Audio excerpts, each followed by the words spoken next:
The only way we can save Mr. Whiffle is to find Sydney and hope he's still got that wallet with him. So, come on. Boys, let's spread out and keep looking. We need that reptilian evidence.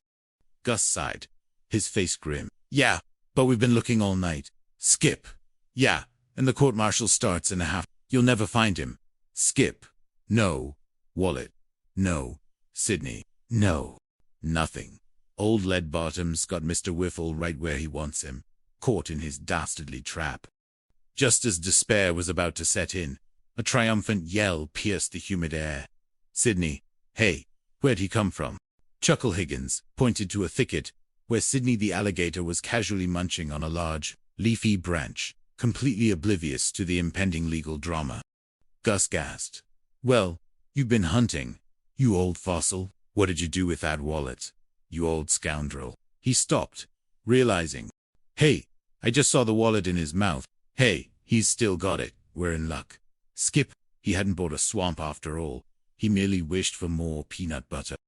Kelso's face lit up, a wild hope in his eyes. Yeah, we're in luck. All right, do I hear any volunteers to take that wallet out of the alligator's mouth? Step right up, brave sailors, for the sake of Commander Kelso's freedom. A nervous silence fell over the crew, broken only by the distant squawk of a parrot. Yeah, that's what I figured, Kelso muttered, seeing no hands raised. Well, we've got to get that wallet to the All right, I'll give it a go. Men. For justice, for Whiffle, and for my mother's peanut butter recipe. He approached Sydney cautiously, a long stick in his hand. Yeah, let's be nice, Sydney. Sydney, now this is from Mr. Whiffle. Your peanut butter Sydney, open your mouth. Sydney, open your mouth. Attaboy. Attaboy. Easy does it.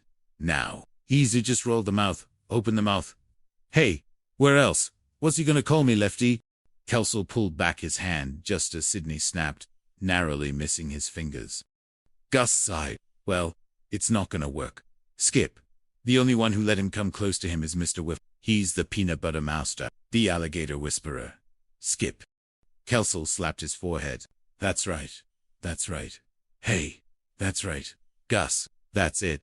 But Mr. Whiffle's over at the court-martial under guard. Yeah, we could never spring him. He's locked up tight.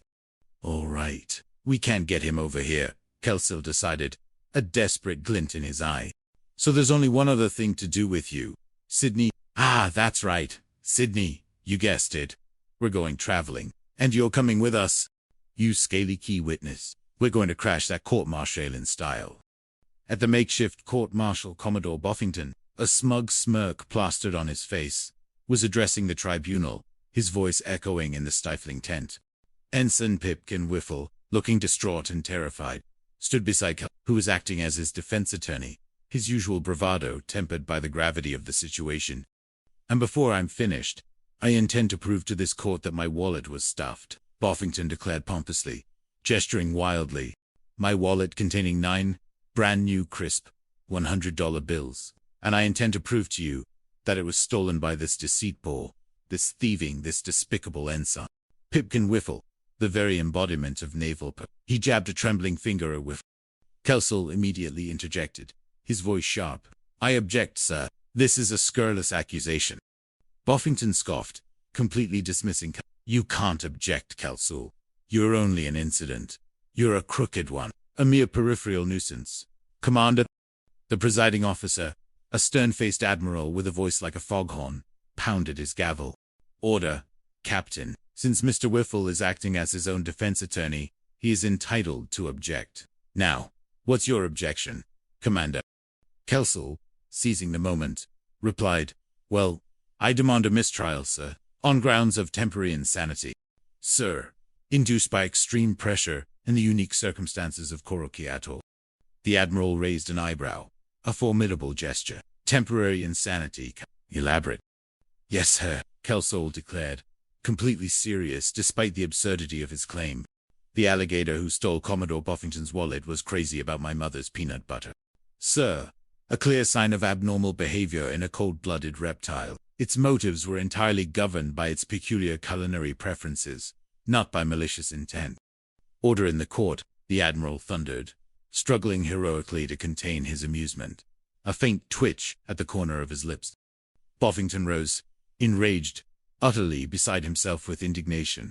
Sir, this is the most ridiculous thing I've ever do. I have to stand here and put up with this unmitigated drivel, this preposterous circus of lies. Just a moment. Just a moment. Commodore, the Admiral interjected, pounding his gavel. Boffington, you'll have ample chance to present your side of the story after all the charges have been presented. Request denied. Sit down, Commodore. Captain, proceed with your opening statements. Boffington, fuming, slumped back down onto the flimsy bench, his face purple. Thank you, Your Honor. Now, as I was saying before, I was so rudely interrupted by these juvenile theatricals. I intend to prove. I object. Kelso cried again, cutting him off mid-sentence, his eyes wide. He's on my foot, Admiral.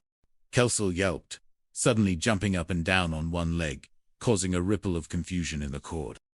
Chaos erupted as Sidney the alligator, dragged in by Gus Grumbles and Willie the Whale Wiggins, made an unceremonious, rather clumsy entrance into the courtroom, stomping heavily on Kelso's foot with a massive, scaly claw. Order! Order in the court, the Admiral shouted, pounding his gavel repeatedly, the scene quickly devolving into utter pandemonium. Come on, sir! Come on, boy! That's it! Follow the nice piece of peanut butter sandwich, Sidney. Come on, boy! Gus urged, struggling to control the large reptile, whose tail was sweeping through the room like a miniature wrecking ball. Boffington shrieked, his voice filled with a fresh wave of terror. Don't let him get in there! Now he'll swallow the wallet. You imbecile! Stop him! Gus! I'm trying, sir, Gus cried, wrestling with Sidney, who was surprisingly strong. All right, go stop now, Sidney. Come on, let's go, Sidney. Come on, come on, Sidney, come on.